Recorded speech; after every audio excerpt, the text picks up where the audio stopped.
My friends, a lot of you are approaching the end game and you're starting to get to that point where you need to build your final personas. You'll be duplicating them out and you'll be giving them these skills that are going to live with them for the rest of your, persona lifetime, if you will, or a couple that you'll sub in and out depending on circumstances. So there's two things I'm going to do. Maybe this is like a mini series, but one thing I'm going to do in other videos is detail very specific personas. So there's 2 or 3 that kind of everybody uses. I'll detail those out with their own individual build guides.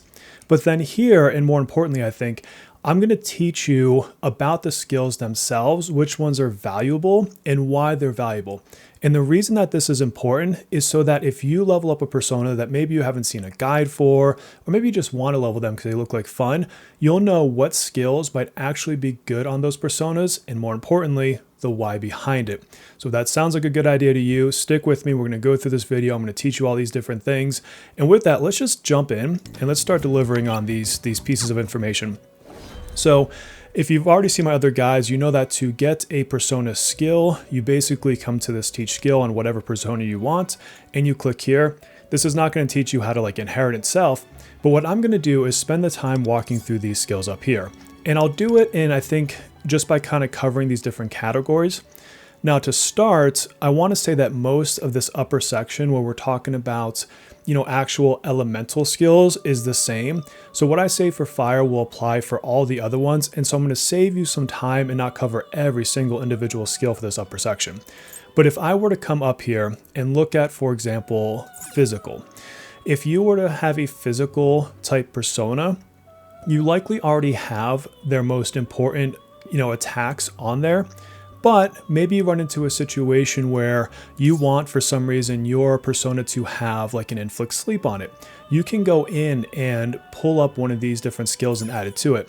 But more often than not, the persona that you're using for physical and for gun will likely have the main skills that you want on them anyways. So you don't tend to come into these skills that often. And counter 1, counter 2, these are kind of worthless in my opinion. You're not really running into situations where you have a lot of open slots left and you want to throw a counter onto your persona. So in a lot of cases, you can ignore the physical. Oops, clicked right off of it. Same thing with gun. On gun, there's only a couple anyways, and so you're just going to be using the gun skills that come with a persona like Janosik, for example. So you can kind of ignore those. Now for all these other ones here, the big things to know is this is really your way to pick your AoE versus single target skills. As an example, I have a persona that I, for a trial, wanted to have an individual burn on, and so I gave him Agidyne. It's the highest probability to land a single target burn, and so I put this on him. And all of your different elemental ailments are going to come with their own elemental, effects. So for example, if I look at, Bufudyne, you see I have a chance to inflict freeze. So if you're looking for a specific effect, an elemental effect, a way you can come across that is to come into your elemental abilities and say, hey, I really need somebody to apply shock, and this persona doesn't already have shock. And so you can look at, oh, okay, maybe I'll do Maziodyne with a chance for shock, or Ziodyne because I want it to be single target. And that's really what it comes down to for all of these kind of traditional elemental. A great example of this, and I can show you, is if I go to my own Norn, so I'll pull him up right here, and I look at his skills, you're going to notice that I have Magarula, I'll leave that in, and this is the AoE win skill. Now I had to make him inherit that. He didn't come with it. He came with the single target version over here. And so what I do is I assess, hey, am I going into a single target situation or an AoE situation? I don't keep both skills on my persona. I will switch in and out for the fight that I'm going into.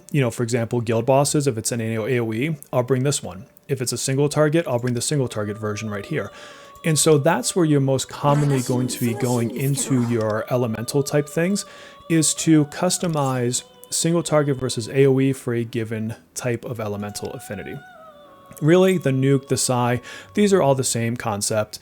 Same thing with Bless and Curse. You're not really going to be looking for personas to do the one-shot insta-kill moves. And if you are, you're probably going to be running Alice anyways. It's a good strategy for certain Velvet trials and occasionally here and there within the game, but you're not typically building a persona that's like a insta-kill persona. So outside of it just being a curse, maybe you need curse affinity, same thing, you're going for the AoE versus the single target. So that's really it for those types of skills. So that kind of narrows down the field to everything down here. So this is where the meat of your persona inheritance will come in. And I'm just going to go one by one through these. And it won't take as long as it might sound. So first, let's go with healing. You will occasionally want to put healing spells onto your Wonder into one of his personas, or bring a healer unit with you. And what I'll tell you that's kind of valuable in here, Elemental Conversion, if I compare this to Mediarahan, this one is just a single target ally heal that's stronger than the AoE version of it. So Mediarahan is the party heal. If you need a persona to heal and they don't have an AoE, you can toss this on them. You can also toss this on like a Dionysus. So there's a lot of places you can put this that might be a little bit more abstract. But if you need a heal on a single persona, maybe just as a clutch heal, this is a good way to do it, is you throw this Mediarahan on like a Dionysus or something like that, or maybe like a Dominion. These skills over here, these last three, these are far more situational. There's a couple fights in the game where you really want to clear a particular status ailment. So for example, Palace 2 boss, right? So in those situations, you can put a skill like this onto another persona to save yourself from having to pull a whole persona with you. So very situationally used. I wouldn't focus too much on them. You're going to know if you need it because you're going to be stuck in a fight and you're like, God, I keep getting put to sleep. What am I going to do about this? You can also just replace these with items. So this is like, we can go to Takumi shop and just pick up like the little pill things. So, if the event or whatever allows items, you can use items. If not, you can put one of these skills on there. So that's your healing ones, pretty straightforward. And then I'm going to skip ahead. For the debuff ones, honestly on these, I find that just bringing a specific persona is better than trying to put one of these onto your unit.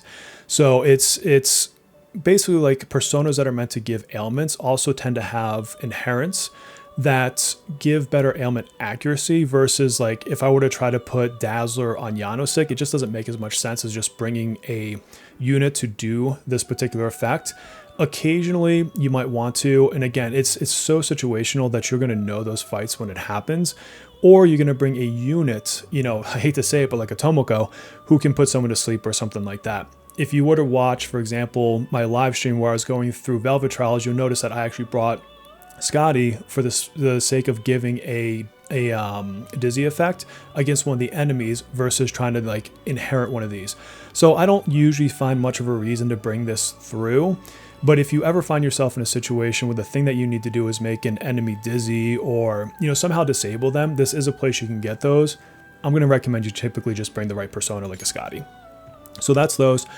I'm going to click off this 1,000 times, so I'm going to apologize right now. And then this is the first really major one to look at. You're going to be using this a lot. And there's a couple skills in here. I'm going to tell you which ones are kind of trash. So Dekaja, Dekunda, these I don't think I've ever put onto another unit. You have such limited slots that you're not really going to find yourself in places to pull a debuff off an enemy with one of these. But Tarukaja is probably one of my most often abilities that I pull into different personas. And the reason being is it's a single target attack move, and typically you're building around a single damage dealer. They do have the AoE version in those situations where you might have two damage dealers or a damage dealer and a sub DPS, but more often than not, you're amping up one unit to the best of their ability so they can do like crazy damage. And so the single target versions are going to give a bigger bang for your buck on using that skill. And so you're going to see this rotate in personas a lot. Like this can go on Dionysus, this can go on Alice, this can go on Dominion, this can go on just about anybody. And it's to say, hey, the personas inherit that I'm using, I want to get the benefit of that, but I also need to create an attack buff. And so I'm going to stick this on that persona. And then you can just rotate in. Hey, maybe I do Rebellion, and then I go into Tarukaja. So this is one that you are going to do a lot of inheriting on because most of your characters actually are going to scale off of attack when it comes to DPS. Now, an exception to that is going to be someone like a Yusuke. So Yusuke or Fox, he scales off of defense. So same thing, I would just pick the single target version of the defense skill, so Rakukaja. And this is just because in his unique scenario, he's not scaling off of attack, so giving him a big attack boost doesn't do anything for your damage, but giving him a big defense buff will. So this is just the antithesis to this. Typically, you're not doing a lot in these to buff your party's defense. There's just most content wants you to really amp up your damage and then damage race it down or get it into a certain status or things of that nature. And then you can typically heal away any of your, hits that you're taking. And so you don't usually say, oh, I'm going to put this, Marukukaja on my team and try to survive. That's a round that you could have been doing Tarukaja or Rebellion or Revolution or, something against the enemy. So that's why you don't see oftentimes people recommend actual actively defending skills outside of maybe a shield on Norn. Sukukaja, this one increases your ailment accuracy. There's a couple characters this could be potentially beneficial for, but generally there's better ways to buff their damage. And, we're about to get, for example, Summer Moko. And so when you really want a ailment accuracy buff, you tend to use her versus using this skill. Not that it's useless, you're just not going to find a lot of useful cases to bring this in, and this is just the AoE version of it. And then our next, probably most found one, is Rebellion. So Rebellion is your single target crit increase, and when you get to the end game, you are likely going to build Dionysus and put Rebellion on him, and that's because he is your all-around best buffer for crits and with his inherits and everything else, and I'll show you a little bit about that later. And so this is unfortunately one that can be a little bit troublesome to get. It's coming from a rank 5 persona, and they don't always give it to you first try. You can get it once, you can get it 1,000 times. It's all luck when you inherit these skills. But this is the same thing. When you're going with a party and you want to really amp up damage, chances are you're casting Rebellion on your main damage dealer in almost every situation. So this one, get used to it. You're going to be putting this on just about everybody for one of your biggest bang for your buck damage increases. Concentrate, we don't really use this. If you were going to do a Wonder build, possibly, but generally speaking, you're not ever going to use that. And then Rakunda is a big one. So the same thing, you've got a defense decrease to the enemy. And so this is just amping up your damage. So it's not uncommon to do something like, round 1, a Rebellion or Tarukaja. Round 2, you throw this defense debuff on. Round 3, you throw some other buff on. And now the enemy is in 3 turns, reduced in terms of how much defense they have. Your team is buffed up, and then you hit your big number. And that's why a lot of times you hear people talk about a 3-turn damage setup. It's because you're getting a couple buffs going, and you're getting a couple debuffs going on the enemy, and then you're nuking them with whatever character you're using. So Rakunda is oftentimes put on things like, a lot of people put this on Yanosek. If you ever look at my personas, you'll see that I oftentimes rotate this in. And what you end up thinking about is, well, when I get to the round that I'm casting Rakunda, what innate from a persona do I want active? And so you're going to put this on that persona. So that way, when you launch it, you're still getting the benefit of the innate. And so a lot of this comes down with like, what is your rotation on your persona that's equipped at the moment? And the Tarunda, I'll say pretty much we never use this. So in this grouping here, your big ones you're going to want to constantly be pulling over is Tarukaja, Rebellion, Rakunda. I think those are going to be your three biggest ones. And then like a Rakukaja, maybe on like a King Frost for like Yusuke specifically. All right, next up, see, I told you I'm going to keep closing the wrong thing. Next up, we're going to have these attack ones. And so there's not like a ton that you're going to do here. And I'm going to teach you something when it comes to understanding how to know when not to use one of these. So the first one that you'll use quite a bit actually is attack boost. And the reason being isn't because you're going to be attacking frequently with Wonder. He tends to be a buffer or a debuffer in the end game, but it's because a lot of his skills will scale off of attack. So it'll be something like, gives attack up based on a number times Wonder's attack. Matter of fact, if I go back really quickly to this and we look at Tarukaja, increase allies attack by 15% for every 500 of the user's attack. And so this is telling me I want Wonder's attack to be cranked up to the max in order to give the best, buff that I can. And so that's why something like an attack 4 is so very vital because it just gives him more attack. It's straightforward, it's that simple. And something I want to call out here while we're looking at these skills is you notice they have levels 1, 2, 3, 4. Eventually I have some that have rank 5. And so don't break the bank on day one trying to get all attack 4s or whatever you're picking, level 3, 4, whatever the highest is. It's okay to start with something you might have a lot of coins on and go with like an attack boost 2. And then as you are getting more and more into the end game, you have more and more materials, then you come back and say, okay, I really want to get that extra couple percentage points for attack 4. But like if I was putting this on Janosek right now, increase attack 8.3 versus increase attack 13.5. It's 5% more. Yes, that's great, but it's better to have this than nothing at all. So don't be afraid to go lower skills and then get better ones as time progresses. And maybe even on content cycles. Like there's cycles where you won't use certain DPS. And so, don't worry about the one persona that's made for that specific DPS. Focus on what's coming up for the next guild boss or SOS. So attack boost, really good one. That is one that you're going to see a lot when anything scales off of attack. Your things like this, the at the start of battles, you don't tend to use these much when it comes to endgame personas because you tend to be rotating through, 1 to 3 personas in order to use specific skills. And then the one you're sitting on, a lot of times a big strategy is to keep them alive. And so things like at start of battle, they become less valuable in the endgame.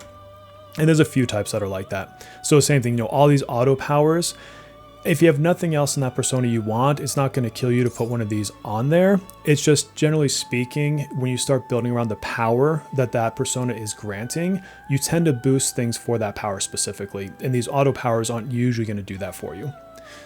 Apt Pupil. This one is super interesting.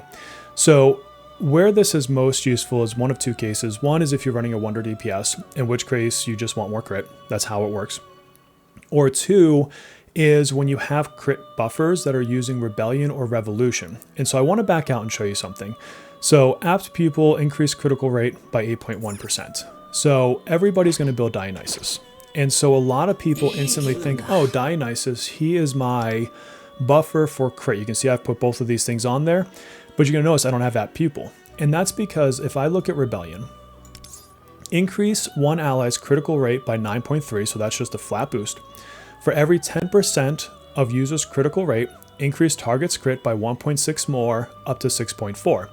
So in order to max this out, I need 40% crit. If I put Apt Pupil on there, I'm actually going to go too high into crit. And here's how I can show you that. So if I come into my personas here, and yeah, it looks, I've got Dionysus up. So if I go into my skills or my character sheet, I'm not even level 80 and I'm not maxed out on everything. And I'm already at 39.8% crit rate. And so I'm already, 0.2%, which is whatever, shy of maxing out that benefit on Rebellion for Dionysus specifically. And so if I put Apt Pupil on there, I'm not getting any benefit. It's the same for any other persona that has a scalar. You want to go as high as that scalar gives you benefit from, and then walk away. Now, really, this is the one that's kind of the big one that you'll cap on. Typically, you're not going to be hitting the attack levels. A lot of your attack buffs are, up to a certain amount of points, and it ends up mathematically coming to 4,000 attack. And so until you're getting to 4,000 attack, it's like, okay, you're not going to max it out. And so that's why like attack boosts and stuff are better. But for him specifically, you're not going to want to add Apt Pupil. Now, the other one that you're going to use a lot in endgame is you actually still use Succubus quite a bit. And so I'll pick Succubus, and maybe I'm going to go with him. Let's go with a team for, I don't know, Fox. If I can find, yeah, this guy. So if I was running a Fox team, this would not be uncommon to see on a Fox team. And so if I'm using Succubus, she also uses Rebellion. But look at this, she's only 25% rate. So here's a case where I would put Apt Pupil on. And so before you just throw a skill that's based off of a particular multiplier for one of your stats, throw the personas onto your character, onto Wonder, take a look at what's happening and ask yourself, oh, am I actually getting any benefit or did I just waste the slot? Apt Pupil would go on Succubus, it would not go on Dionysus. So hopefully that made sense. Let's jump back into the Velvet Room here, and we'll get into a couple more skills over here. And so I guess we'll hang out with Succubus now. So that is Apt Pupil. So it's a great one. Whoops, wrong side. It's a great one for when you want to boost your own crits, or specifically to maximize Rebellion on specific characters that aren't naturally getting you to hit 40% crit rate. So that's Apt Pupil. Trigger Happy, this is only really going to be used on like a Yanosik damage build when you're using like a gun build. Otherwise, there's not really a place you're going to be using crit rates on ranged attacks. Fortified Moxie. This is never used because you're not basing your guild bosses and stuff off of ambushing, and there's no boss that you're ambushing. Adverse Resolve. So this one here, again, you're not worried about being surrounded by enemies, so you're never going to use this. Pinpoint 4, increase critical damage by 16.2, possibly. But again, this would be if you're running a damage build specific to Wonder, which maybe on like a Yoshitsune build, this could possibly be okay, but I'd have to look at that one specifically. We don't have them in this version yet. Battle Acumen. This one can be good. So again, this goes back into the, are you going to run damage? This is a flat damage increase. So if you are, perhaps running a Yanosik gun build, or maybe you're building a persona for Velvet Trial because you don't have a character that does that element, you can put this on as one of your passives and you'll just be doing more damage. So this is going to help you bump up that type of damage that you're doing. Physical boost is boosting physical, pretty straightforward. So any of these like fire, ice, gun, this is specific to an element or a type of attack like physical. So again, this is all to do with if you're trying to do damage with your Wonder specifically. So this isn't going to boost like Joker's curse damage. This is only going to boost your character, your Wonder character. So if you're building a persona for damage reasons, this is where you might say, oh, I'll take that damage boost up here, and it's a bless persona, and I'll give it a bless boost and get more bless damage. That's where you want to kind of look at these things. And again, counter is fairly worthless. On the life side, this one does have some that you want to use. Healing boost, again, is specific, kind of like those other things we talked about, to if you're doing a healing persona. So if you are, I would use this. Shield boost, like I have this on Norn. So I have shield boost 3 on Norn because I am bringing him specifically to launch that first power with shields. And this is just going to make them better. So there's no reason not to use this shield boost ability for something like a Norn specifically. HP boost, let's talk about this. This is probably one of, if not the most often ones that I inherit on personas. So Wonder is kind of squishy. The more you go up into S levels, it gets a little bit better. But for Wonder himself, he's like a bit better than Closer in my opinion, but there's times when he just gets knocked out. And so a lot of times what you're going to see yourself doing on a persona is you pick what skill they're in the fight for. So maybe I'm bringing Dionysus specifically for Rebellion, right? And like I said, he doesn't need Apt Pupil because his crit is high enough already.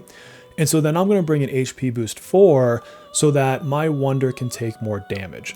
And it's not uncommon for most, if not all, my personas to have this as kind of their first passive after I've locked out what I'm doing that persona for. Because a lot of what you're going to want to do with your Wonder is give him survivability skills that are passive, that you don't have to cast like a defense or something like that. So get used to inheriting the HP boost. And again, don't feel bad if you're starting with an HP 2 and later down the road you upgrade this to an HP 4. But this is a particularly good skill that I want you to look at. And so when you're looking at your persona and you're saying, hey, I already got the skill I want, and it's an attack skill, so I did my attack up, now I don't know what to do, I want the first thing you think about to be HP boosting, because that's going to help your Wonder not die at a crucial point in time. Protect boost. This is another one that goes hand in hand with HP boost. So when you want a defensive skill or a defensive passive for Wonder so that you're not dying all the time, again, I'll do HP boost with Protect boost. It's a great way for you to have that extra survivability. Defense Master. This one I wouldn't necessarily use because it's a 2-turn. I want things that last the whole battle. I don't want to kick it off and then I'm in turn 7 and I'm getting no benefit. So I don't really like to use these 2-turn things that often. Same thing with the auto whatevers. All these auto ones just, they don't help long term. And so they're good if you can wipe something out in 2 turns, but otherwise I don't think they're that valuable. Divine Grace. So this is not one that I would potentially put on. Your healers are typically doing enough to heal your party or close enough to it that you don't need this like extra boost, which is why you're not going to see this often.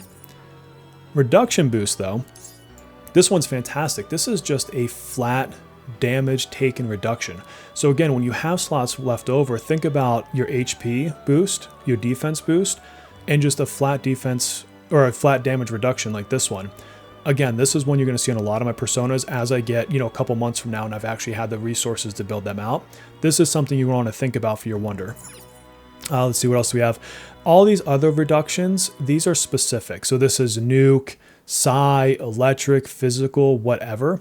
So for all of those, what I would tell you is if you're going against a fight where maybe your persona is weak to an element and you have an extra slot and that thing you're fighting, does curse, put this on there. It doesn't get rid of the weakness, but you take less damage for it.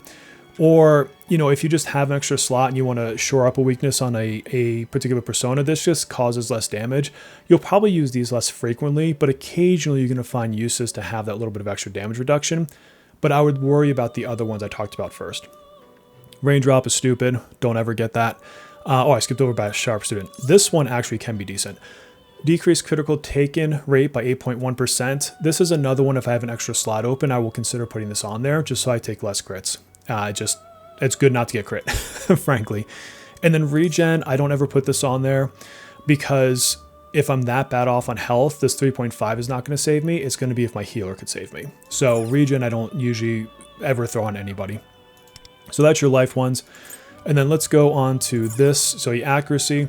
Accuracy boost 4, this is ailment accuracy. So this is a good one if you are bringing something to land an effect like a burn or I don't know, a freeze, winded. So you'll put this on like a Norn, for example. So anytime you're running a persona whose job is to land an ailment, put this on them. You're going to want it on them. And then the rest of these are going to be specific to like freeze or windswept or sleep. And so again, if you're building, say a Norn, put accuracy boost on there, put windsweep boost 3 on there. And now you're kind of really enhancing his ability to get those windeds off. You can stack these up. But I wouldn't put like shock and windswept on him because I'm not trying to do both things with him. So you would use the ones that are relevant to the power that you're using on that specific persona. If you're trying to do sleep, you do a sleep boost. If you're trying to do forget, you'd get a forget boost. And that's pretty much all of these right here. The insta-kill ones, the only place I could maybe see putting one of these on is on, I would guess maybe Alice, but I would probably never really worry about these. And then ambient aid, again, this is a rain skill, completely stupid. Just don't. Resist, these ones are much less. So resist, ailment resistance by 16.2. If you're going into a fight that does a lot of, sleeps and forgets, like I had this on a couple personas when I did my level 30 runs for the piggy bank. There's places you'll put these on, and then this is one you can take off and on your persona. I wouldn't go chasing it down for every persona, but if you're in a situation where you're getting slept a lot or forgotten a lot, then you could put this on there to try to, negate that a bit. And then same thing for these other ones. If the fight is specifically doing dizzy, then you'd put the dizzy one on. You're not really going to find a ton of uses to oftentimes put these on.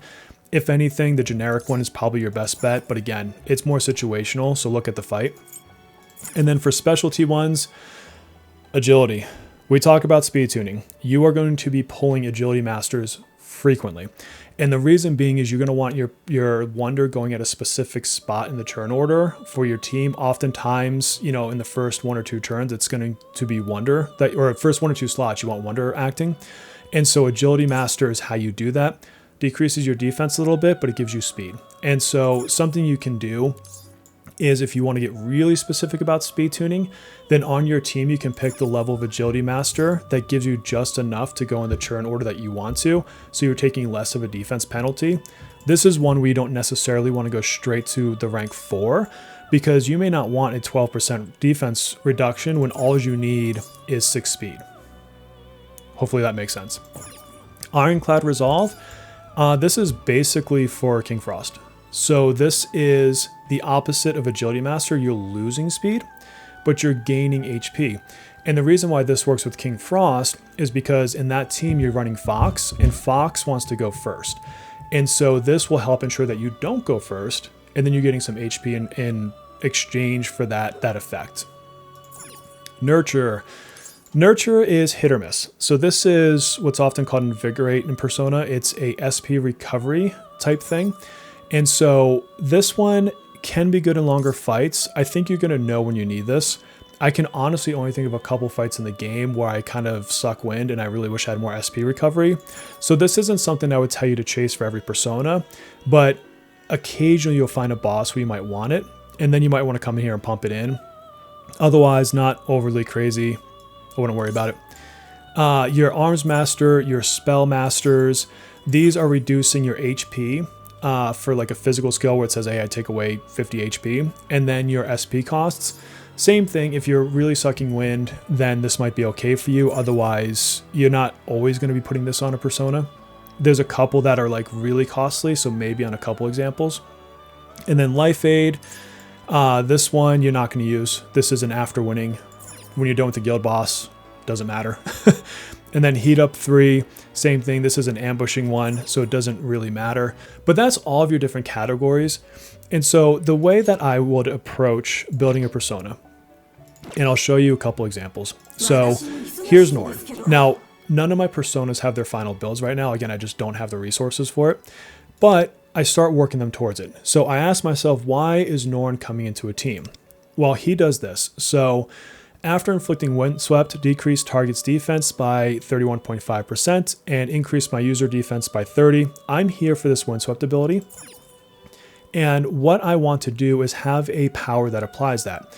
Now, Wind Barrier gives me a shield and a chance to inflict Windswept, and then I can have my wind attacks. So again, I covered this earlier, but I'm going to choose an AoE or a single target based on the kind of fight I'm going into, be it AoE or single target.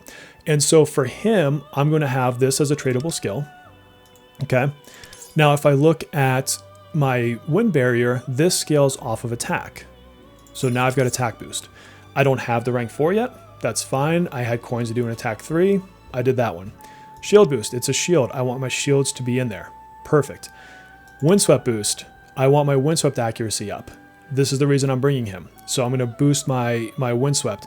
I don't think I had the ailment accuracy last time I built him, and so that's why that one might be missing. But then you're going to see I have Agility Master. So if he is my lead persona, whoever your first persona is who determines your speed. There's times where I might need to take out Reduction Boost and drop in Agility Master to make sure he goes first. And so you can kind of see, like, I've picked up a lot of skills just trying to get what I want. But I would love to have like an ailment effect on him as well. So this is a way that I think about, hey, here's how I want to build Norn to apply Windswept so I get this good benefit up here. So let me make sure that I'm doing what I can for Windswept. Now let's go over to Cert. So Cert, again, he's not fully built out. I do have him at rank 3. So his big thing here for me is not actually the burn. There are occasions when I need him for burn, like I might throw him in an on team, and so this becomes good. But usually he's actually in like my Yusuke team. And so I'm bringing him from Marakunda. Marakunda is going to hit. I don't have to boost ailment accuracy specifically for Marakunda.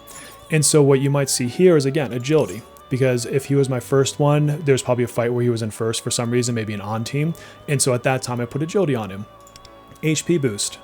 Again, I don't have the higher ranks one. It's okay to start with rank ones. Give him a little bit more HP. Resistance boost. He was in a fight where there was actually a lot of ailments, which is why that's sitting on him right now. And I was bringing him for a specific fight to make characters burn. So I built this around that. Now, again, he doesn't have everything I want right now, but I would very likely put a defense buff on him. I would not like a buff, sorry, a defense skill on him. I would put the damage reduction skill on him because 9 times out of 10, I just want him to use his power and then he has to live through that churn. So that's kind of how I think about him. Or, you know, if I think about Dionysus, where's he at? I'm still building my Dionysus, so he's actually fairly new to my account. But you're going to see I've got Rebellion and Tower Kaja. His skill, like when we look at him fully clocked up, he gives increased crit rate. When using a skill on an ally, increase main target's critical damage by 30%. So a lot of times I want him giving my buffs or possibly a heal. And so I've got my Rebellion and Tower Kaja on him. So that way I know when I run this power, that unit I'm giving it to is going to get a huge boost. Now, as far as the rest of this goes, again, I just don't have skills inherited on him, but I've got Agility Master, partially because when you chase in Rebellion, you end up with Agility Master 3 a lot of the times. And so this is going to help me go first in turn order or second or something like that. These other ones honestly are not useful on him, but he's where I'm at where I need to start getting things. So I'm going to start looking for things like HP up. I'll look for things that make him more survivable. I'll look for maybe an attack boost on here for Tower Gacha. And so again, I'm thinking about when I walk into a fight, what am I bringing him for? And then the last thing I want to leave you with is don't be afraid to switch powers. The point of these personas isn't to give them, 4 to 6 powers and then never touch them again. There are times when you're going to sub things out. There are times when you're not going to want to bring Tower Gacha on Dionysus and you can put a different skill on there. There's times when you're going to bring Janosek and you're going to bring Janosek specifically to give Rakunda, right? There's places where you're going to want different powers. There's going to be fights where you might want to use him for gun damage, and then I'm going to build him as an attacker. So you're not stuck with these. Don't go to anybody's guides, mine included, and say to yourself, oh, he said 1, 2, 3, 4 skills. I'm going to get those 4 skills. I'm going to put them on this persona, and I'm going to win every game, and it's never a problem again. I still want you to think about the fight you're walking into, who you're bringing, who is casting your buffs, who is casting your debuffs. Why are they the target that did that? I'll give you one last example. Janosek. If he is your first slot persona and he applies that mark as he walks into battle, then I wouldn't necessarily use him for Rakunda. The reason I have Rakunda here is when he is not in your first slot, then one time during the fight, if you were to cast Rakunda, he's going to put his mark on the enemy. But that only works once. And so in my rotation, I'm probably only ever going to use Rakunda on him one time, unless it's like a super protracted battle and I have a reason to do it again. But I'm going to time it so that I'm going to launch Rakunda, get his mark on, and it's going to line up against a damage phase. So, the specific reasons why you should put a power into a persona and then use it. So don't be afraid to switch these out. Don't think that just because you got HP 4 that you're done. Like there might be times where you take the HP off and you put Tower Gacha on there. So just really evaluate the battles you're walking into. Think about your rotation and then build around that rotation for like your big scores or your bosses. And that's really it. That's how I approach these skills. That's how I evaluate the different skills. And then, like I said, I'll still do guides for your biggest personas, like your Dionysus, your Dominions, your Certs, things like that. I'm not going to do the whole compendium, especially because there's a lot of personas you're probably never even going to level. But I'll get some of these built out for you. So hopefully that was helpful. Hopefully you're now walking away not just with, oh, Bear said to put this on them, but now the ability to evaluate your personas for yourself, which I think is far more valuable to understand the why behind the what. If this was good and you made it all the way this far and you haven't subscribed already, I would love it if you would. That's my call to action for you. And with that, my friends, until our next video or live stream, please take care of yourselves.